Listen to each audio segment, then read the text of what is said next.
এবং নেতা আছে মানে প্রধান বিধায়ক আছেন যারা জাল সার্টিফিকেট নিয়ে বিধায়ক পদে আসেন আছে। কজন আছে? আছে দুজনের মতো। দুইজন আছে। তারা কি বিধায়ক নাকি? ওটা আমরা তাদের প্রমাণ।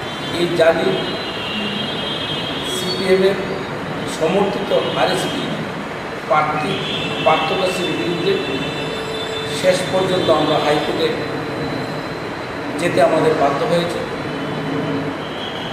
এবং মাননীয় হাইকোর্ট সেই পার্থদাসের জাল সার্টিফিকেট বলে ঘোষণা করেছেন। আমরা এই সাংবাদিক বন্ধুদের মাধ্যমে মাননীয় হাইকোর্টকে আমরা অভিনন্দন জানাই। এই রায়কে আমরা রাজ্যবাসীর কাছে আমরা পৌঁছে দিতে চাই এবং এই রাজ্যের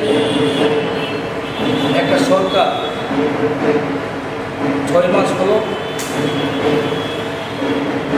সরকারটা প্রতিষ্ঠিত হয়েছে। আমরা দেখেছি জোট সরকারের 5 বছরের রাজত্বকালে এ রাজ্যে এসসি দপ্তরের মন্ত্রী ছিল। তারপর সিপিএম এ রাজ্যে 25 বছর শাসন করেছে। সেই সময়েও এসসি দপ্তরের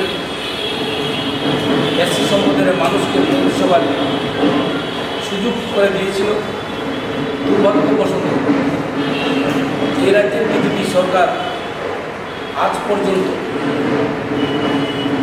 10টা এসসি সংরক্ষিত আসন থাকা সত্ত্বেও এ রাজ্যের মানুষের সঙ্গে বিজেপি সরকার একটা প্রতারণা করছে।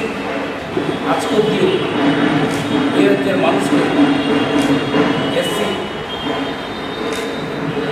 মানুষের প্রতি সরকার বঞ্চনা করছে এবং এই সরকার আজকে অবধিও একজন এসসি সম্প্রদায়ের মানুষকে মন্ত্রিসভার সুযোগ করে দেয়নি।